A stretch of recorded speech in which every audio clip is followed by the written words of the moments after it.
Hi hello how are you ಎಲ್ಲರೂ ಹೇಗಿದ್ದೀರಾ? ನಾನು ಚೆನ್ನಾಗಿದ್ದೀನಿ, ನೀವು ಚೆನ್ನಾಗಿದ್ದೀರಾ ಅಂದ್ಕೊಂಡು. ಸೊ ಇವತ್ತಿನ ರೆಸಿಪಿ ಬಂದು ವೆಜಿಟೇಬಲ್ ಮ್ಯಾಗಿ.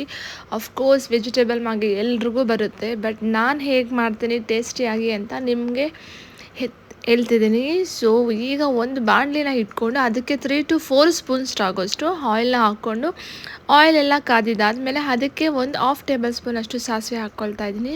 ಹಾಗೆ ನಾನು ಒಂದು ಈರುಳ್ಳಿನ ಸಣ್ಣ ಕಟ್ ಮಾಡ್ಕೊಂಡಿದ್ದೆ, ಸೊ ಅದನ್ನು ಕೂಡ ಹಾಕಿ ಫ್ರೈ ಮಾಡ್ಕೊಳ್ತಾ ಇದ್ದೀನಿ.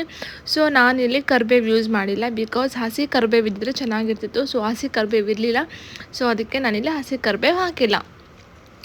ಸೊ ಈ ಈರುಳ್ಳಿ ಎಲ್ಲನೂ ಸಣ್ಣದಾಗಿ ಹಚ್ಚಿರೋ ಈರುಳ್ಳಿನ ಹಾಕಿ ಒಂದು ಸ್ವಲ್ಪ ಫ್ರೈ ಮಾಡಿದ್ಮೇಲೆ ಒಂದು 30 to 40% ಈರುಳ್ಳಿ ಕುಕ್ ಆಗಿದೆ ಅಂದಮೇಲೆ ನಾನಿಲ್ಲಿ ವೆಜಿಟೇಬಲ್ಸ್ನೆಲ್ಲನೂ ಸಣ್ಣದಾಗಿ ಕಟ್ ಮಾಡ್ಕೊಂಡಿದ್ದೆ. ಕ್ಯಾರೆಟ್, ಬೀನ್ಸ್ ಹಾಗೆ ಬಟಾಣಿ ಕೂಡ ಇತ್ತು.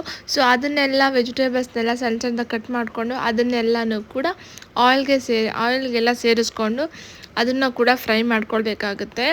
ಸೊ ವೆಜಿಟೇಬಲ್ಸ್ ಹಾಕಿರೋದ್ರಿಂದ ಅಫ್ಕೋರ್ಸ್ ಸ್ವಲ್ಪ ಟೈಮ್ ತೊಗೊಳುತ್ತೆ ಅದೆಲ್ಲ ಕುಕ್ ಆಗೋಕ್ಕೆ. ಸೊ ಅಲ್ಲಿವರೆಗೂ ಲೋ ಫ್ಲೇಮಲ್ಲಿನೇ ನೀವು ಈ ತರಕಾರಿ ಎಲ್ಲ ಕುಕ್ ಆಗೋ ಥರ ಮಾಡ್ಕೊಳ್ಬೇಕಾಗತ್ತೆ. ಹೈ ಫ್ಲೇಮಲ್ಲಿಟ್ಟರೆ ನಾನು 1 ಸೆಕೆಂಡ್ ಹೈ ಫ್ಲೇಮಲ್ಲಿಟ್ಟಿದ್ದೆ, ಆಲ್ಮೋಸ್ಟ್ ನೋಡಿ ಈರುಳ್ಳಿ ಎಲ್ಲ ಒಂದು ಸ್ವಲ್ಪ ಬರ್ನ್ ಆಗಿಬಿಟ್ಟಿತ್ತು.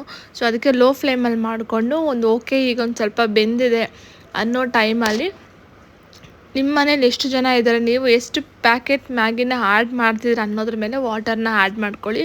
ಸೊ ನಾನಿಲ್ಲಿ ಅಷ್ಟು ವಾಟರ್ನ ಆ್ಯಡ್ ಮಾಡಿಕೊಂಡು ಇಲ್ಲಿ ನಾನು ಸ್ವಲ್ಪ ರುಚಿಗೆ ತಕ್ಕಷ್ಟು ಉಪ್ಪು ಅಂತ ಹೇಳಿ ಉಪ್ಪು ಹಾಕ್ಕೊಳ್ತಾ ಇದ್ದೀನಿ. ಹಾಗೆ ನಾನಿಲ್ಲಿ ಚಿಲ್ಲಿ ಪೌಡರ್ ಕೂಡ ಹಾಕ್ಕೊಂಡು ಚೆನ್ನಾಗಿ ಫ್ರೈ ಮಾಡ್ತಾಯಿದ್ದೀನಿ.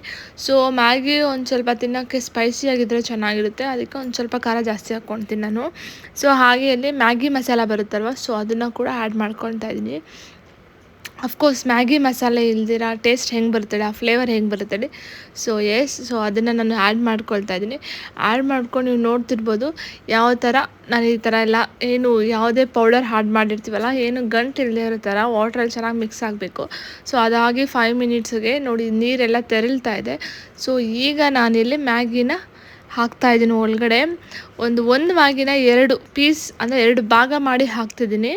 ಸೊ ಇದನ್ನೆಲ್ಲ ಈ ಥರ ಹಾಕಿ ಒಂದು ಸ್ವಲ್ಪ ಚೆನ್ನಾಗಿ ನೆನೆಯೋ ಥರ ಮಾಡಬೇಕಾಗತ್ತೆ. ಸೊ ಒಂದು ಸ್ವಲ್ಪ ನೆಂದರೆ ಸಾಕು, ಅದಷ್ಟು ಅದೇ ಸ್ಪ್ರೆಡ್ ಆಗಿ ಮೆತ್ತಕ್ಕಾಗುತ್ತೆ. ಸೊ ಅಲ್ಲಿವರೆಗೂ ಪೂರ್ತಿ ನೆನೆಯೋದಕ್ಕೆ ಅವಕಾಶ ಮಾಡಿಕೊಡಿ. ಸೊ ಈ ಥರ ನಿಧಾನವಾಗಿ ಫ್ರೈ ಮಾಡಿಕೊಂಡು ಇದನ್ನು ಇವಾಗ ಮೀಡಿಯಮ್ ಫ್ಲೇಮಲ್ಲೇ ಇಟ್ಕೊಂಡು ಮಾಡಿದ್ದನ್ನು. ಸೊ ಅದಕ್ಕೆ ನಾನಿಲ್ಲಿ ಮೀಡಿಯಮ್ ಫ್ಲೇಮ್ನ ಕೂಡ ನಿಮಗೆ ತೋರಿಸ್ತಿದ್ದೀನಿ.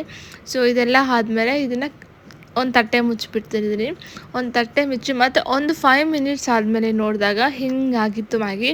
ಆಲ್ಮೋಸ್ಟ್ ನಾನು ಒಂದ್ಸಲ ಮುಚ್ಚಿ ಮತ್ತು ಓಪನ್ ಮಾಡೋಷ್ಟರೊಳಗಡೆ ಆಲ್ಮೋಸ್ಟ್ ಮ್ಯಾಗಿ ಆಲ್ರೆಡಿ ಕುಕ್ ಆಗಿತ್ತು. ನೋಡ್ತಿರ್ಬೋದು ಎಷ್ಟು ಚೆನ್ನಾಗಿದೆ, ಎಷ್ಟು ಕಲರ್ಫುಲ್ ಆಗಿದೆ ಅಂತ. ಸೊ ಇದನ್ನು ನೀವು ಕೂಡ ಟ್ರೈ ಮಾಡಿ ಟೇಸ್ಟ್ ಹೆಂಗೆ ಬಂತು ಹೇಳಿ. ಸೊ ಈ ವ್ಲಾಗ್ ನಿಮ್ಗೆ ಇಷ್ಟ ಆಗಿದ್ರೆ ಶೇರ್ ಮಾಡಿ, ಸಬ್ಸ್ಕ್ರೈಬ್ ಮಾಡಿ. Thank you.